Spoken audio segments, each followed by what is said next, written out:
is Marlene with Miami Ghost Chronicles, and I am here in Spring Hill Cemetery, which is a little bit north of the Tampa area.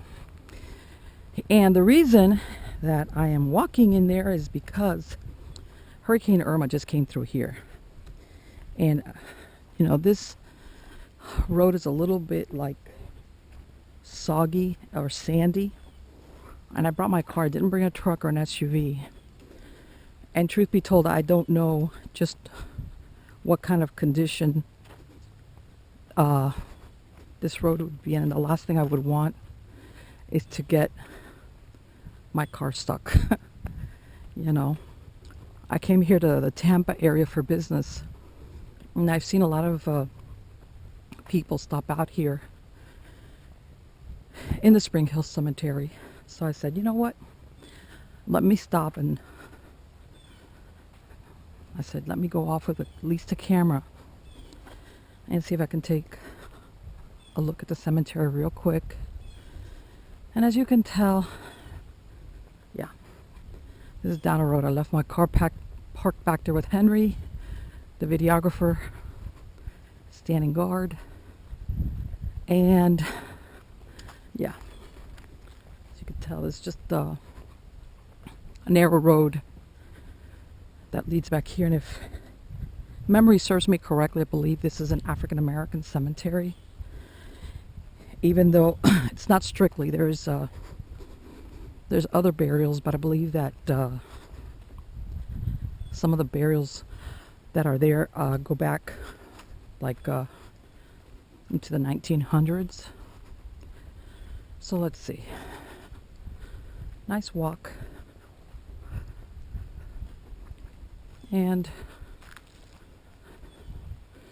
I'm assuming that because it's a weekday in the middle of the day, that there's not going to be anybody out here, which is usually the best way also if you're going to visit a cemetery in the middle of either the day or the night. That's when you can pick out any unusual noises that are just not supposed to be there. In other words, capturing audio on your camera versus just an EVP. All right, private property, no trespassing.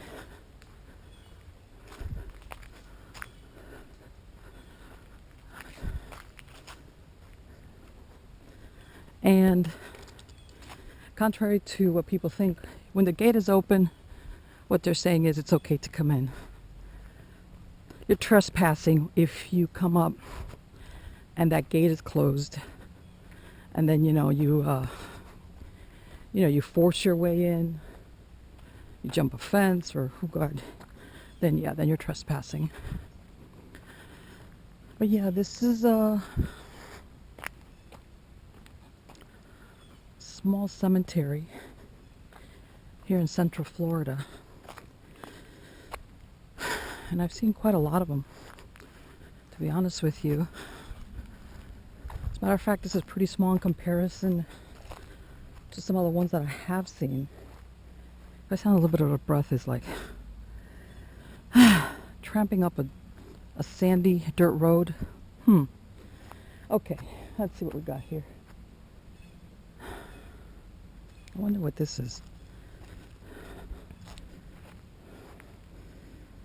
Okay, this I guess is for the Mobley family. Infant Mobley. It's very sad. It's children. Pearl Mobley at rest. Yeah, see here we have Washington Mobley. Passed away in 1969. So yeah, I guess this is where the Mobley family. Oh my God, yeah. John, Lawrence, James. So yeah, even though when you go to some cemeteries, some families will lay out like an actual family plot, I guess this family was able to bury their family members very close to each other without designating a family plot. Now, one of the things I've heard, and I don't know how much truth there is to it, which I will research because that's my thing. Despite being a paranormal investigator, I research, I verify, especially when it's urban myths. Sometimes it's purely urban myth, and sometimes, believe it or not, there is truth. There's more truth to it than people think, sometimes even if it's outlandish. But anyway, one of the stories attached to it is that the KKK, or that they had hangings, and in other words, in that perimeter area of those woods out there, that people have come out here and seen figures out there, etc., etc. And I really would want to research, not that stuff like that was ever really published in newspapers, but you'd be surprised. Yeah, here's another Mobley. Look at that crow. What they will publish. What we think of now as like, why would anybody, why would any newspaper back then? Yeah, they would make mention of things like that. So I'm going to research just how much truth there is to that, to that story. Yeah, see, we have here, over there, a burial, August 2016. So even though this is a very small cemetery, which has, old, I'm trying to find some of the older ones. I've seen some from the 80s, and okay, like, see this one, 1991, buried Pinky Roberts. Okay, anyway, that despite, I'm trying to look at, that's very unusual. Yeah, see that they put those vaults and basically those handles, which I guess is that's pretty interesting versus the upright gravestone that everybody looks at. Anyway, I want to research just to see how much truth is there to anything that was happening in the perimeter of this area, etc. Sometimes you find that, yeah, truth is stranger than fiction. When you find out, it's like, yeah, forget the urban myth. Look what I found out. Let's see. Okay, again, I'm mesmerized by trees with Spanish moss on it. What can I say? Let's see what we got over here. As you could tell, all this debris is just, Hurricane Irma. It came out here, and it wasn't quite as bad as like where I live at down in Miami-Dade County, but yeah, it shook down a lot of debris. Yeah. And I'm looking at this, and I really don't think it's an old cemetery. So far, I have yet to find the so-called old burials. I'm only seeing stuff right now so far, as far as burial, to the 1970s. Okay. Oh, yeah, take it back. Here we found this one, passed away in 1958. Okay. Maybe it's just I was looking in the wrong part of the cemetery. Yeah. And you could tell this is just surrounded by woods. I'm looking around, and I don't even see any type of housing or anything. Husband Harvey. Okay. All right, so we've got the 1950s right now as the earliest burial date out here. Okay, and sometimes I think that some of these vaulted burial sites kind of give the impression that they're old, when in reality they're not.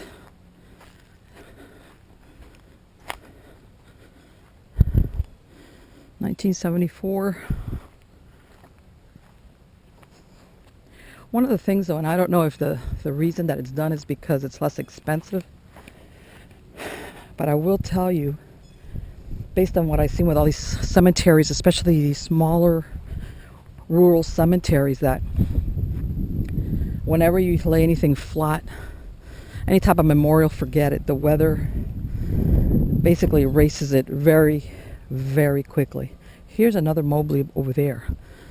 that family, it looks like they're still in the area, and it's a large family because they've buried all their family members here. See what I mean? Yeah. When when any type of memorial or a plaque or inscription goes down, yeah, see, we had another person here, 2014.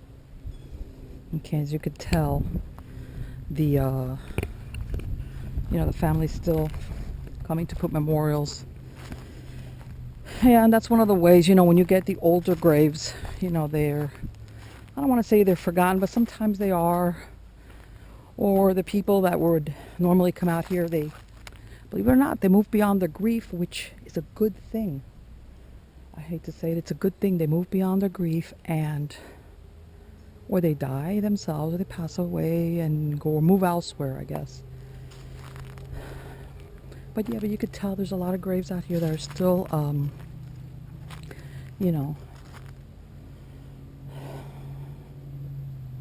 they're still being visited by family members who, like that they take the trouble to plant, either live trees, or they have those silk flowers, and, and like that one. They've even put one of the, I think that's nice. They've put those lights, the solar lights that you could see at night.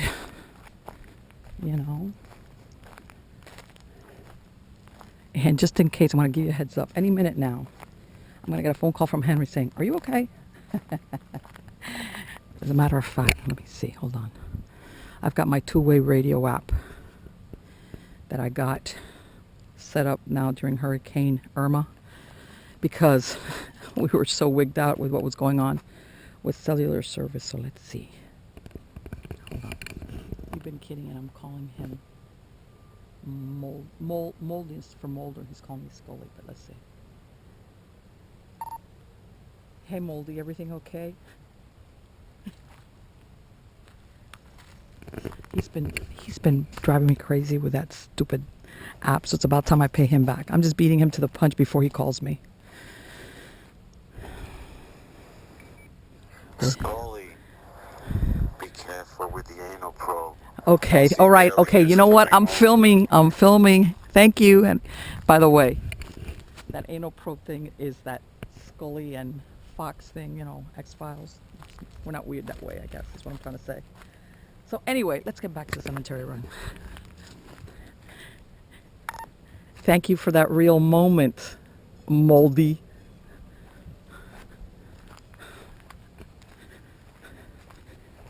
All right, let's see. Oh my God.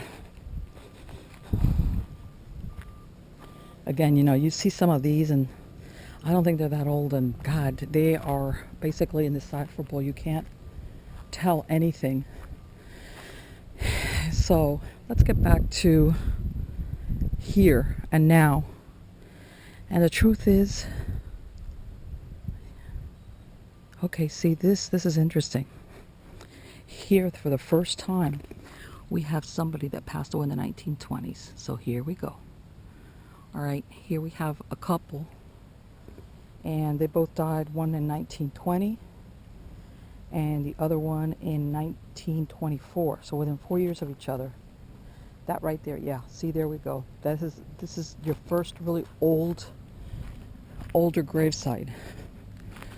Which leads me to believe, and I'm almost positive about this. Look at this one, yeah. Here, let's see.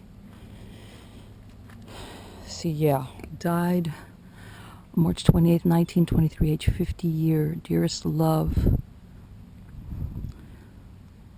that hast thou left us in our loss we deeply feel, but 'tis God has breath as he can all our sorrow feel. Okay, Susie. Okay, this is 1923. Okay, and this is Marlene's theory that for all the graves you see here, I bet you there's a lot of graves here that have long ago disappeared, especially like in this area where these older ones are, which over time either the stones got removed, broken up, whatever you like, and or they were not that big or sturdy to begin with, and they're just not there anymore. But I bet you see like 1926, like this one right here, that I bet you when they buried this person, this tree was not there. I can't tell what the burial date was, but that person was born in 1881.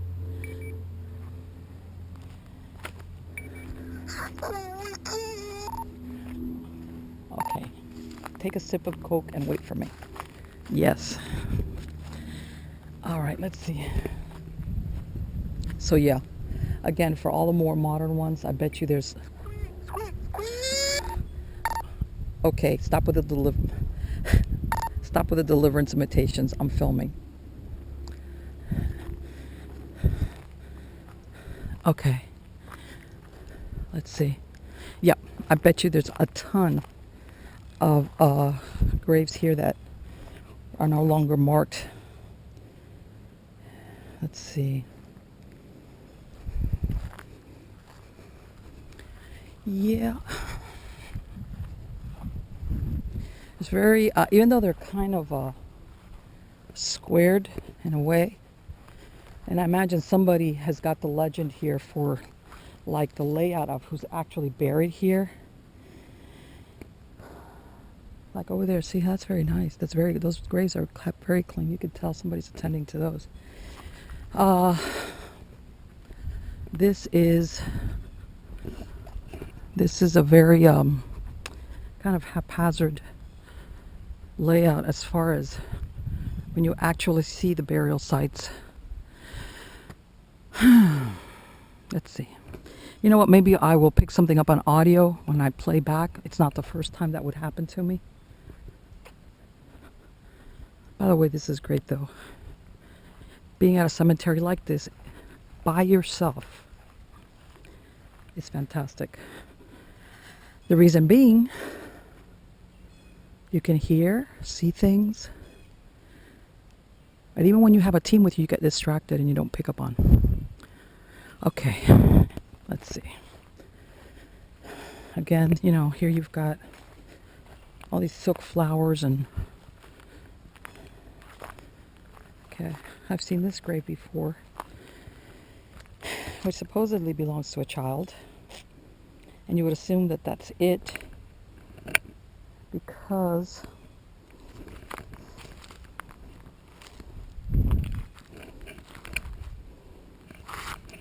let me see, hold on.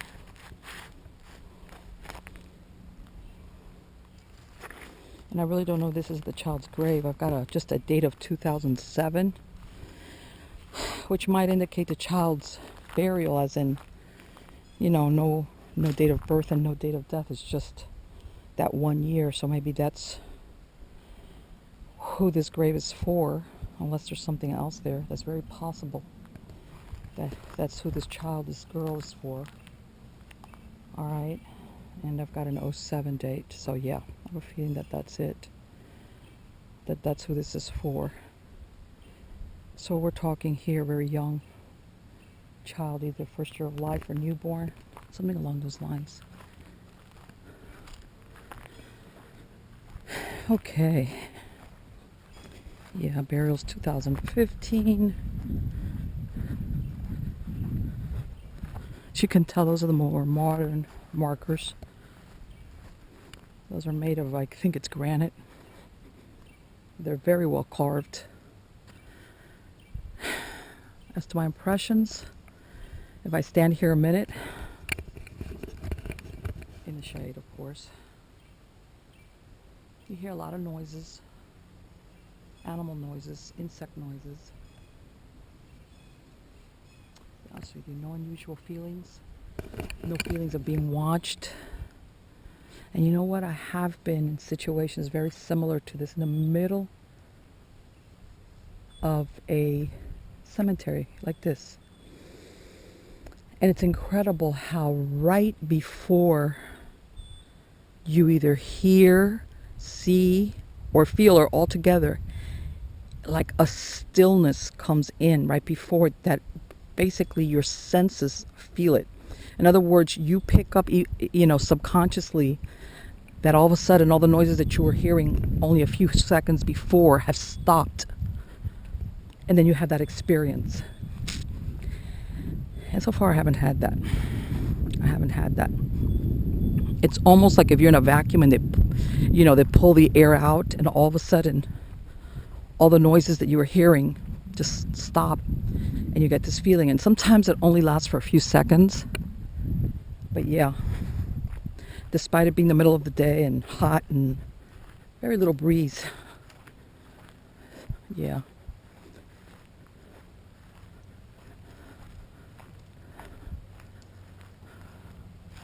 Tell you what, it's very peaceful here. I'm not going to say that nothing goes on here. Of course it's a cemetery. And you know what? You do have discarnates that they just followed their bodies here. They followed their burial, and they just hang out here. And, despite what people think, they don't go back home. They just hang out here. And sometimes you do get other spirits who hang out here just because other spirits do. And they're kind of lost. And then you get the ones that, believe it or not, those are the worst that you could find in a cemetery, which are the ones that people basically conjure because they come into cemetery grounds to do some type of ceremony. Some people know what they're doing, and they do it on purpose. They summon something. And then you get the other people who are just basically playing around with it. They really don't believe it. And they conjure stuff, and sometimes it goes with them. But other times they invoke, or they open a doorway, and it just stays right where it's at, and which is cemeteries. Which, believe it or not, that right there are the most dangerous entities that you can find in a cemetery. Okay, are the ones that have been conjured or invoked, or coming through a vortex or a doorway, and they wait for another unsuspecting person to come in. Like I said, sometimes they go, all right, see, now I'm feeling something. Yeah, oh yeah, something's going on here. Right here, I'm telling you. It's no coincidence. It is right here at the entrance. And you know what? When I walked in, I didn't feel it. I didn't feel anything when I walked in, but now that I'm walking out, oh my God, yeah. Oh, this is a really, really weird feeling, really weird. And I'm going to tell you, this is one of two things. Either somebody did something to put basically put something down here, not to allow spirits to leave, and somebody basically either salted this down, or there is some type of, and I have seen this, where you do have an entity who, for some reason, they kind of don't understand they're dead. They're self-aware, and they feel trapped within the grounds of the cemetery. And this threshold right here is where they cannot go beyond. Okay, and that's why you get that feeling. It could be several things as to what it could be. Let's see if I feel anything else as I go back up this trail. That was really weird. Nothing, and just when I left at that exit, somebody did. You know what? I'm leaning more towards the theory that somebody put something down at that entrance, and it wasn't to not permit anybody to enter. It was put down not to permit anybody to leave. And I'm not talking the flesh and blood type either. So yeah.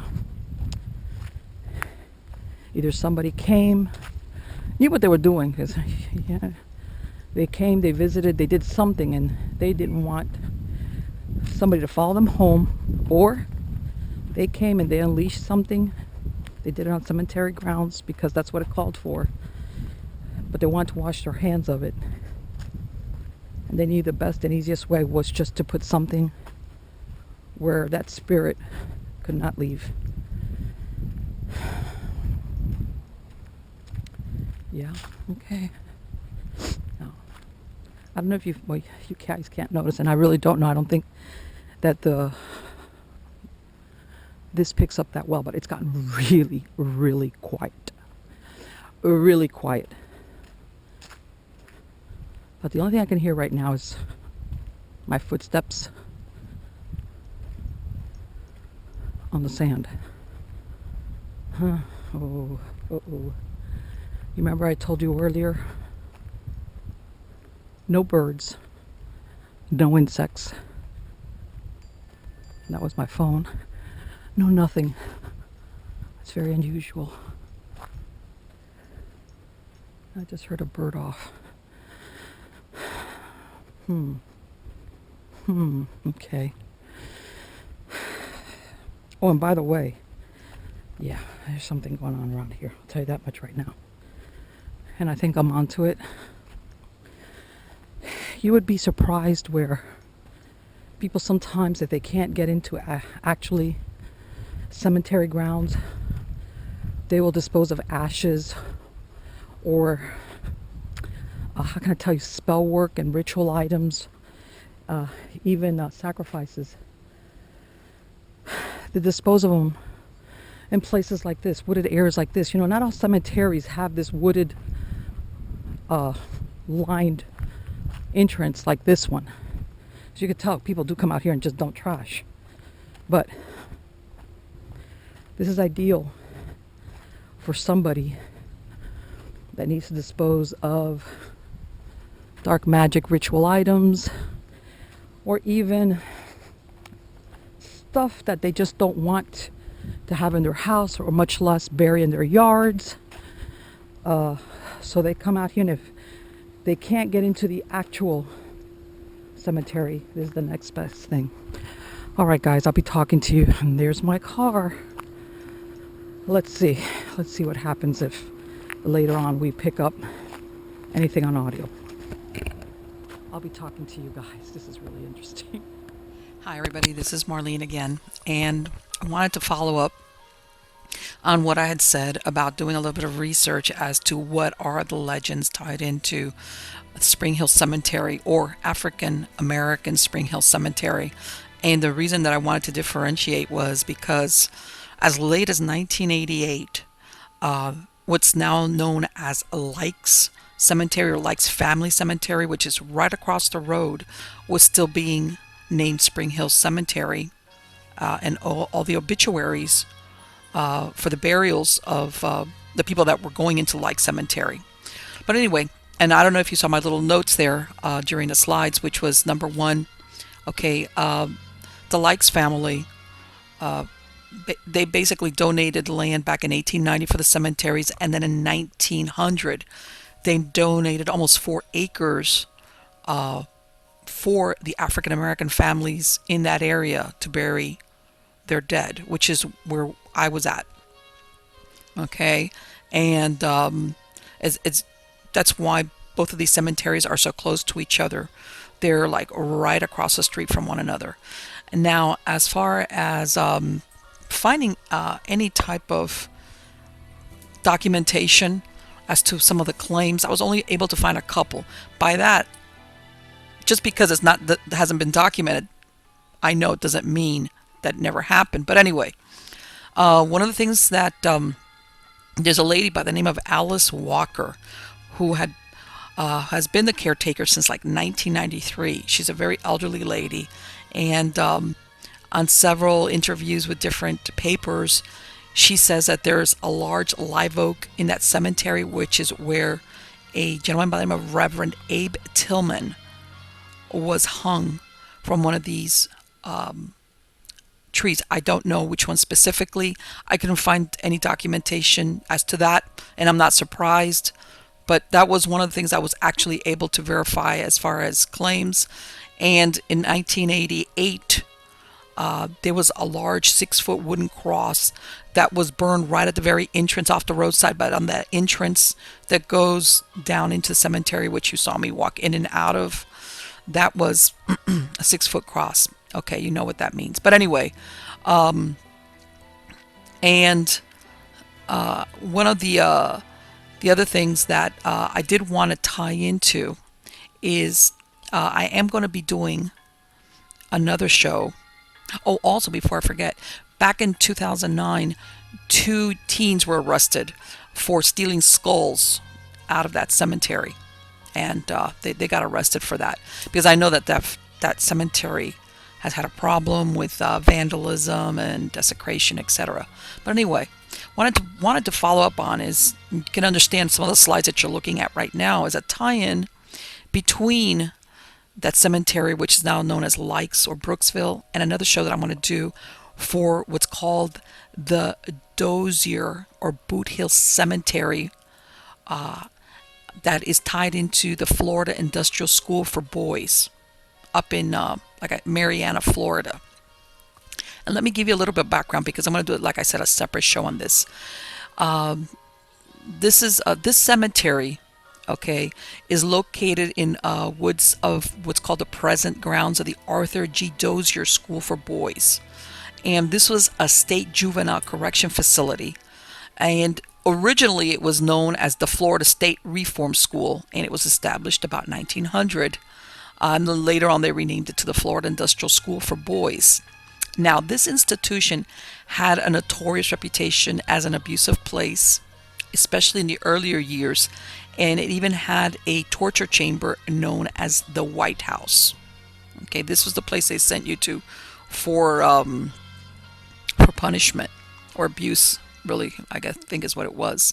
Now, the cemetery that's there was active from about 1914 to about 1952, and prior to 1917, there was no requirement to basically certify a death or to produce a death certificate. So not all the records are complete.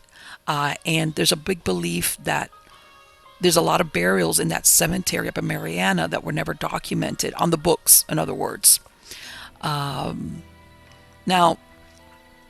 a few years ago, there was a big investigation that they did. As a matter of fact, the Florida Department of Law Enforcement even got involved because they were saying that there was a lot more burials there than were actually documented. In other words, the state and school records show that out of nearly 100 children who died while at the school, there was no burial records for about 22 of them. And they even had archaeologists come in from I think it was FSU, I'm not sure, to come and do investigation. But I'll get into that when I do that other show. The tie-in is this. In 1923, there was a 6-year-old boy. Yes, a 6-year-old boy by the name of George W. Chansey Jr. Okay. He got sent over to this reform school. Okay. You might ask yourself, how does a 6-year-old end up in a reform school? Back then, unfortunately, sometimes they would just send kids who there was problems in the family, not because they had done anything wrong, or kids that were uncontrollable. Bottom line, his father was serving time in prison at that time. He was an inmate at the state reformatory. I don't know what happened to his mom.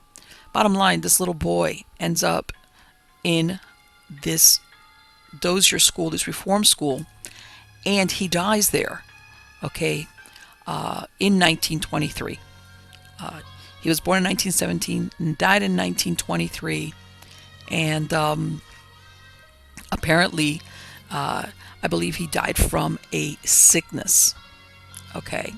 Now, the tie-in to this is when I was doing research, because I was doing separate research for Find a Grave for the cemetery, because a lot of these kids, it was really hard to trace back who their family of origin was, who their moms, just where did they come from.